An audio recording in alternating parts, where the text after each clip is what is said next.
Welcome back to the Mighty Mite Part 6. Frustration sets in, folks. Broken steering wheel. I told you these parts are brittle.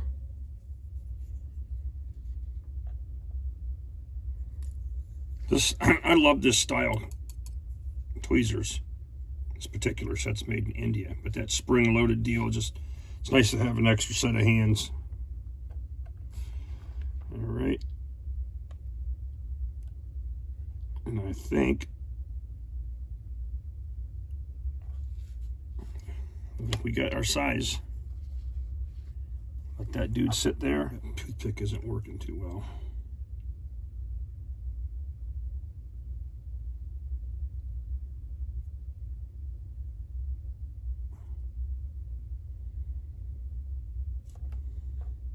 Okay. Now with small parts like this, get you some Insta-Set. Okay, just an invaluable tool. Give it a squirt. And we're just going to let that part dry.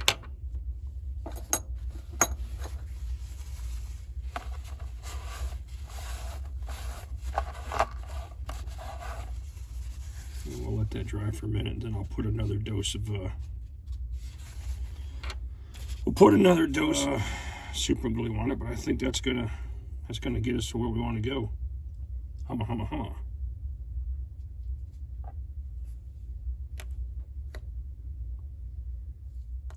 We are back at the airbrush table. In my hands is a Neo for Iwata. Okay, and this is a pretty good airbrush. I think I have the box still. Yeah, right here. Hobby Lobby special. Gravity fed dual action airbrush. There's an extra smaller cup in there. This is the cover for the back. I'd leave that off. I don't even mess with it. And there's a lid for the cup here. But so when I clean these things after I get done using them, I mean, I don't waste time trying to push the rest of the paint out of the airbrush. Okay? I dump it right into my little jar here. Then I put some of this airbrush thinner in there. I take a clean Q-tip, I go in, and I circle and I clean all the surfaces because the thinner's in there, right? I grab it, I drop it in, I dump out all my extra, I take a rag, and I wipe the interior as clean as I can get it, and then I start feeding thinner through it, and pushing the dirty thinner right into this container here. Thing works great. You can see there's a lot of funk in there. But periodically I'll clean this stuff out. So I just follow the process back and forth. Now some guys tell you not to do this, but I do take, and you notice I don't have the guard on there for the needle because I don't like that either. It clogs up. The thing with the acrylic paints is that they tend to bunch up quick because you got a lot of air flowing through there, and the acrylics will dry up on you. So you got to be aware of that when you're painting, because you may have to keep some damp Q-tips on hand to keep that tip clean. All right. So it's just easier to keep the guard off, in my opinion. It's just me. It's just how I do things. But so when I'm cleaning, when I put the fluid in there, I go ahead and put the needle in and I give it a squeeze and pull back a little bit and cause backflow to bubble up the area, just to kind of help churn some of the thinner in there to get it cleaned out. I'll put it in my little deal, I'll run it clean, and I'll do a couple of flushes with it. And I've had great success that way so far. There's only one time where I didn't do a good enough job, and the paint got, and actually it was this paint. It was this US dark green that we're going to use for the Mighty Mite. And I apologize for my voice, folks. The allergies that I'm dealing with right now because of all the blooming trees and stuff are kicking my shorts. So, kicking me in my shorts. And it's hard for me to talk with a normal voice. Anyways, so that's how I clean my airbrush, just to keep it rolling. I got a little stand over here. We'll bend the camera back. that it's just resting right there. And, you know, when you're done, after you get a little mess going, you grab your whole pile. And look at that. All that funk comes out. Toss it. Start over. Got you a clean little collection point for your stuff. So anyways, little tip. Couple of valuable chemicals here. All right, airbrush thinner and flow improver. And I don't use either one of these when I'm spraying with this black surface primer, okay? I just don't. This stuff is thin enough. It goes through the gun real nice. And I've never, ever, ever had this clog up on me, ever. So maybe I'm just lucky. But for the other ones that the pigments are a little bit thick, you're definitely going to want to thin it down, add a little flow improver on there, and start shooting. So I don't know what the ratio is supposed to be. I kind of eyeball it, you know. I throw a couple of drops of this stuff in, a little bit of this, and do a little test shot on a piece of cardboard, and then go to town. But when you start noticing a little bit of spit, you better stop right then and there, check your needles, and check the thickness of your fluid. My little Typhoon paint mixer deal close by. It is heavy as hell, so I keep it on the floor. Plus, it vibrates, and I don't want to vibrate the table to pieces. But, yeah, go to typhoonpainting.com if you're interested in something like this. There's a gentleman that modifies these original, whatever he does, he gets them and makes them. So, but it's simple. Hold on to your deal and let it vibrate. It's creating a vortex action on the inside of the bottle, and it really mixes that paint up good. Okay, notice how I held on to it. Loose enough to let it vibrate, but not too tight, or excuse me, not so loose that it spins on you. And if you want, I love that mixer. Let's get a couple of drops of that thinner in there. See, this paint is pretty thick.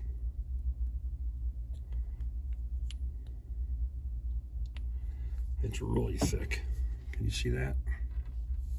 Okay. Add a little flow improver in there.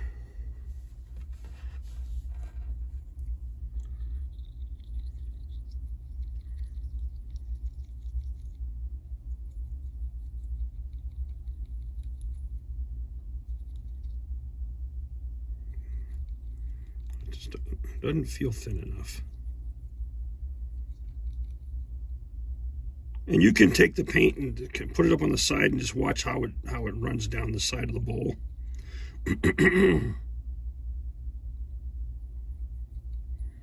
See, that just doesn't feel.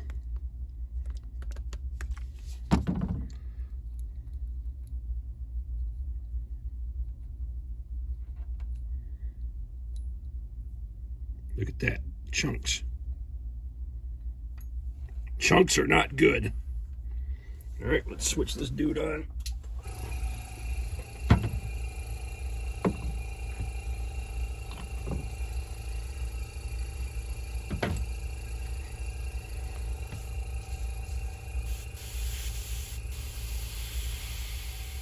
doesn't look too bad.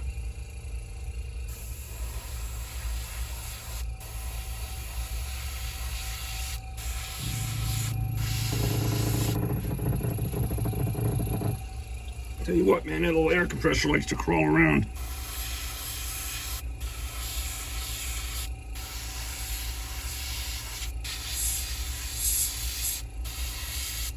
Now, since we used the black, we got, it gave us a little pre-shadow, which is always nice. Definitely got to get the,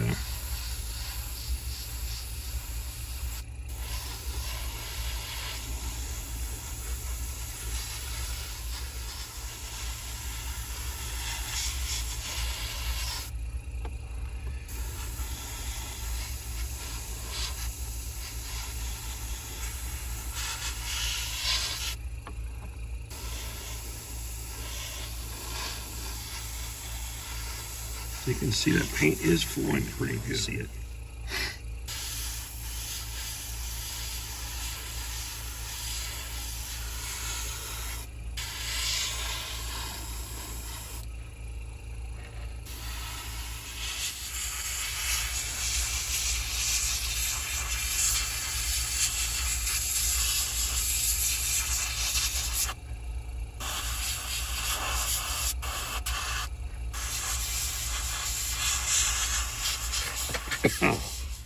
All right, so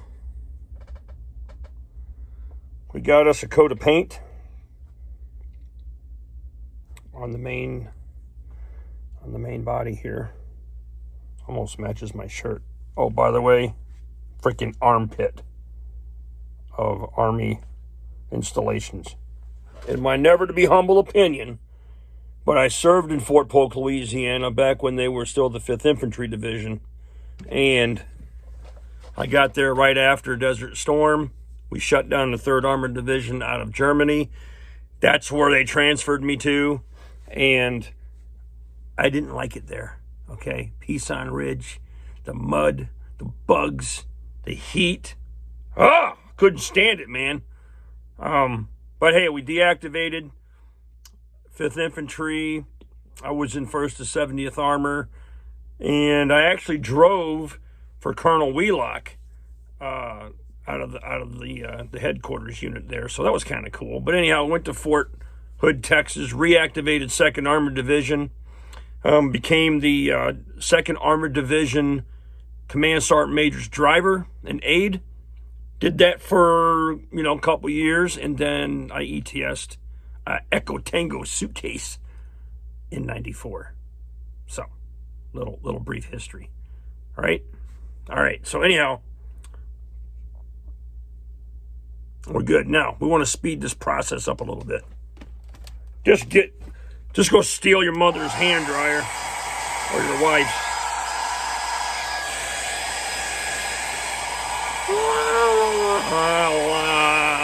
I can't do my funny voices because of my voice is jacked up. Hair dryer is your friend when it comes to acrylic paint. Just don't overdo it. Don't melt nothing. But get you some nice warm air moving.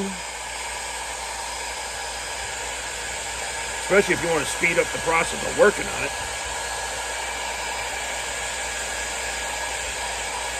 Plus it's cold down here.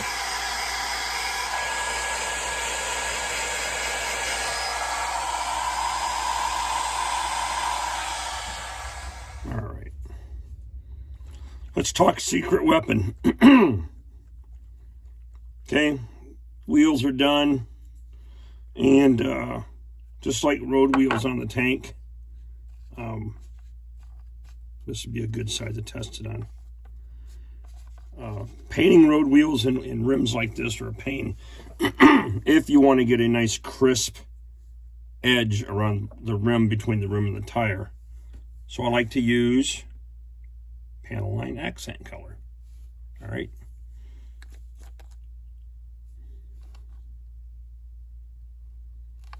Panel line accent color. We're just going to touch it. It's going to make its way around the rim.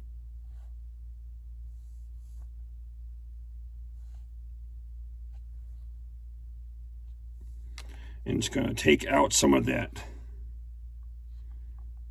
fuzz we're dealing with in there, okay?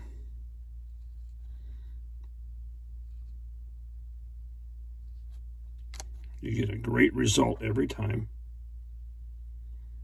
And you just let Mother Nature do its thing, man. Gravity is awesome. It's reliable. It's cheap. And it works every single time. Gravity is your friend.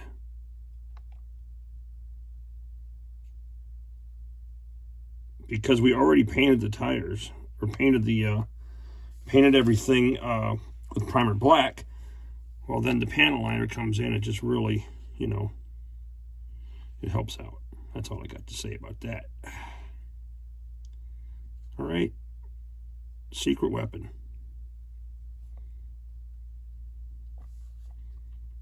Just let that stuff dry.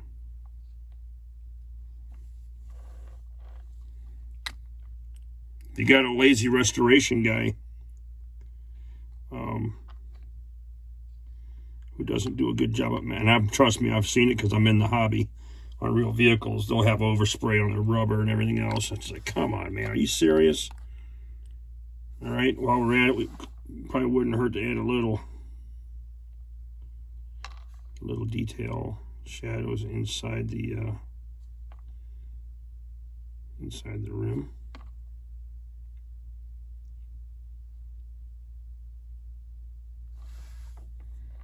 Okay, and that just brings out some of the details. I don't even know if the camera's capturing that, but all right. I put too much in my handy dandy Q-tip. I don't want on the high spots, I want them in the low spots. All right, now you'll notice on here, I warned you earlier about that. I don't know if you can see this on camera because the way my rig is set up, but those shifters, super fragile. So I just got a couple pieces of foam here, and I'm going to lay it like that. That way the seat and the shifter knobs aren't touching anything, and we got a safe operation going on. Going to take a little bit of rust, this Model Air 080. And I'm gonna put a little bit of this on the exhaust system, not the muffler, but just the pipes.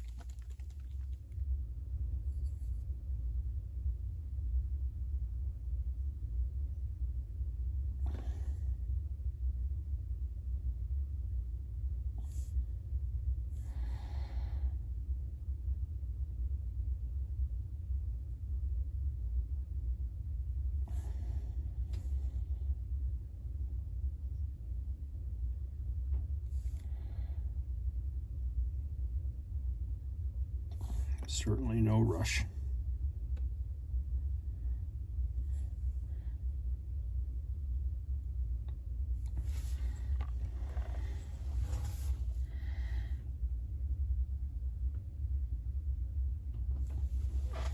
And you don't have to be perfect because the eye,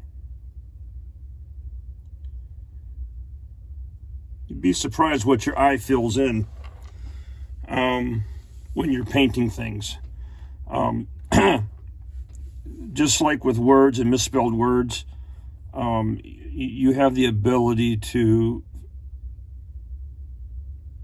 fill in the voids. I want to make sure we don't lose sight of what I'm doing here in the camera. But, you know, it's the indication of what you're trying to do. You're like, oh, okay, that looks cool. We got a little rust in there. And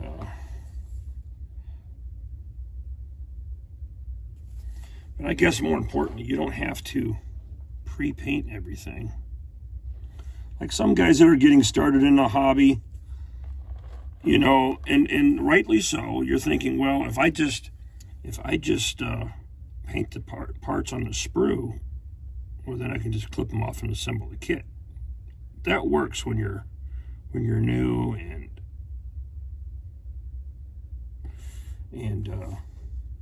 you're trying to come up with a good product because you don't know tools, tactics, and techniques yet. Now, I love these acrylic paints. There's some other ones I want to try, but I'm primarily a Vallejo guy. But as they dry, they really conform and shrink up, and you know, just sort of, you know, they don't build up like some of the others do.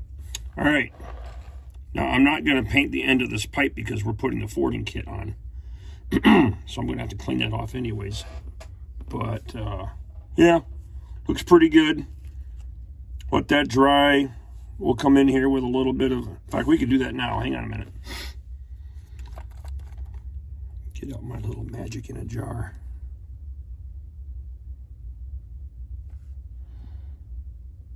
Get some shadows in those drive shaft areas. You know, because they're working hard. They deserve to be exposed a little bit.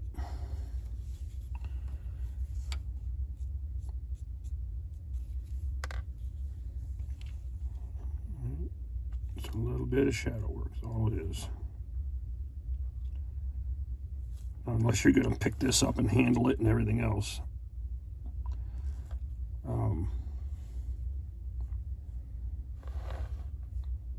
I'm not going to overdo it. Get a little bit on the bottom of the motor. Oop. Got some on the brake drums. Oh crap! Since I did one, I may as well do them all.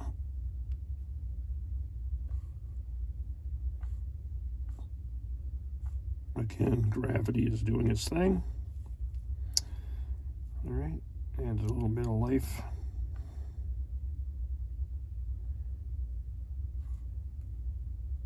Now at this point, you're going to want to be tempted to go in here and do a little dry brushing. Let this stuff dry completely before you go in there and start messing with that. All right, just let it dry.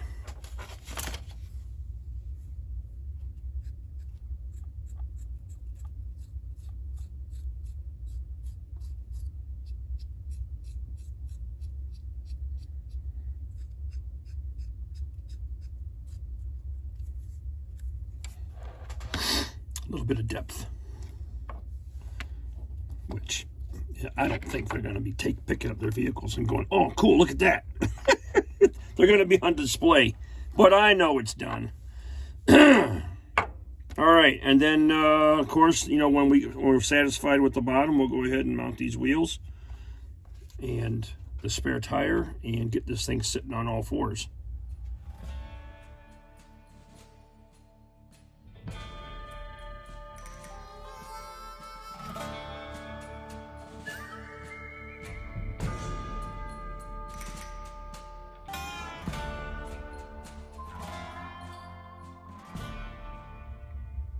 What is this, part 6? Part 6. Little paint, little accent color, little rust, little Mite. Thanks for watching.